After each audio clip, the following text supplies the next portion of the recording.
So what exactly is this list? Imagine a sort of exclusive club, but instead of secret handshakes, it's all about your family tree. The Sacred 28 is a list of British wizarding families who, according to a publication called the Pure Blood Directory, were considered truly pure blood in the late 1930s. It was basically a declaration of who was in, based purely on bloodline. This list wasn't just some casual mention, it was published with a clear agenda. It aimed to identify and celebrate families who had supposedly kept their bloodlines entirely magical, avoiding any intermarriage with Muggles or Muggle-borns for generations. It was a statement, a line drawn in the sand by those who valued blood purity above all else. But right away you can probably sense the controversy, right? Who decided this? What were the criteria? And perhaps most importantly, was it even accurate? This list became a symbol for some of pride and status, and for others, of prejudice and exclusion. It's a fascinating and often uncomfortable part of wizarding history that tells us a lot about the society Dumbledore and Harry lived in. Before we dissect the list itself, let's talk about why this concept of pure blood status was such a big deal to some wizards. For families like the Malfoys or the Blacks, maintaining a pure bloodline wasn't just a preference. It was an ideology, almost a religion. They believed that magical ability and social standing were intrinsically linked to having an exclusively wizarding ancestry. This belief system fueled immense prejudice against Muggle-borns, whom they often referred to with derogatory terms like mudbloods. They saw Muggle-borns as lesser wizards, somehow tainted by their non-magical heritage, despite clear evidence that magical ability isn't inherited in such a rigid way. Think of Hermione Granger, one of the most brilliant witches of her age, a Muggle-born. So when we look at the Sacred 28, we're not just looking at a list of names. We're looking at a document born from this deep-seated, dangerous obsession with blood purity. It's a product of a specific time and mindset in the wizarding world, one that had devastating consequences for many. Let's talk a bit more about the Pure Blood Directory itself.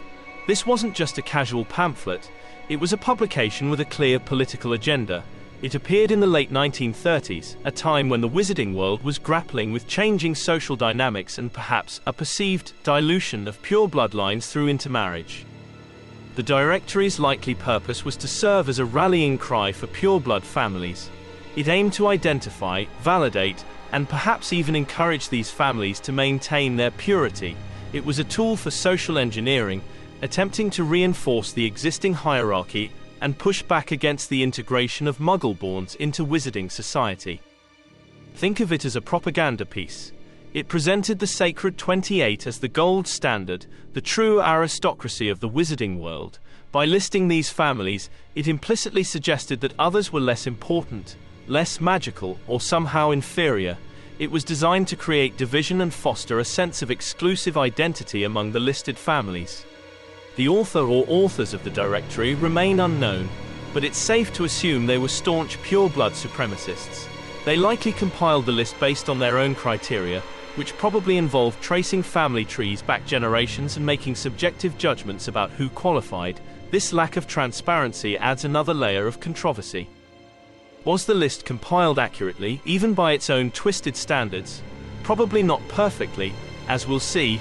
Some families on the list didn't strictly adhere to the pure-blood ideology, and some seemingly pure families were excluded. This suggests the list was as much about political alignment and social standing as it was about strict genealogical fact. The directory's publication solidified the concept of the Sacred 28 in the minds of many wizards, particularly those who already held pure-blood beliefs. It gave a name and a seemingly official status to their prejudiced views. It became a reference point, a talking point, and a source of pride for some, and a symbol of oppression for others. Alright, let's peek behind the curtain and look at some of the families who supposedly made this exclusive list. The Sacred 28 includes names that are very familiar to us from the books, and some that are less so. It's a mix of the prominent, the infamous, and the surprisingly ordinary. Families like the Blacks are the quintessential example of a Sacred 28 family. Their family tree, famously depicted at Grimmauld Place, proudly displays their pure-blood lineage and blasts off anyone who married a Muggle, Muggle-born, or even a blood traitor pure-blood. They were obsessed with maintaining their status. Then you have the Malfoys, another incredibly wealthy and influential family who were fiercely proud of their pureblood status. Lucius Malfoy embodied the pureblood supremacist attitude, believing his family's bloodline made them superior. Their history is deeply intertwined with dark magic and allegiance to Voldemort. The Lestranges are another name synonymous with pureblood fanaticism and dark magic. Bellatrix Lestrange, born a Black, married into this family, further solidifying their place among the most notorious pureblood Death Eaters. Their devotion to Voldemort was absolute, driven partly by their pureblood ideology. But the list isn't just full of dark wizards. The Weasleys are also on the Sacred 28. The Longbottoms are another example of a family on the list who were firmly against Voldemort and pureblood supremacy. Other families mentioned as being on the list include the Abbotts, the Burkes, the Carrows, the Crouches, the Forleys, the Gaunts. Voldemort's maternal line, a family whose pureblood status had deteriorated into poverty and instability, showing the limits of blood purity alone. The Greengrasses, the Lestrange, already mentioned. The Macmillans, the Malfoys, already mentioned. The Knott family, the Ollivanders, yes, the Wandmakers, the Parkinsons, the Pruitts. Molly Weasley's family, also blood traitors in the eyes of pureblood fanatics. The Rosiers, the Rolls, the Salwins, the Shacklebots. Kingsley Shacklebots family, another family fighting against the dark arts. The Shafiqus, the Slughorns, Horace Slughorn's family. The Traverses, the Vances, Emmeline Vance, and the Yaxleys. Looking at this list, it's clear it's a mixed bag. It raises questions about the criteria used by the directory's authors. Was it purely genealogical? Or did it also factor in social standing, wealth, or even political leanings at the time? The inclusion of families like the Weasleys and Longbottoms suggests that perhaps the criteria was simply about tracing back a certain number of generations without known Muggle intermarriage, regardless of the family's current views. The concept of the Sacred 28 took on a much darker and more significant meaning during Lord Voldemort's rise to power.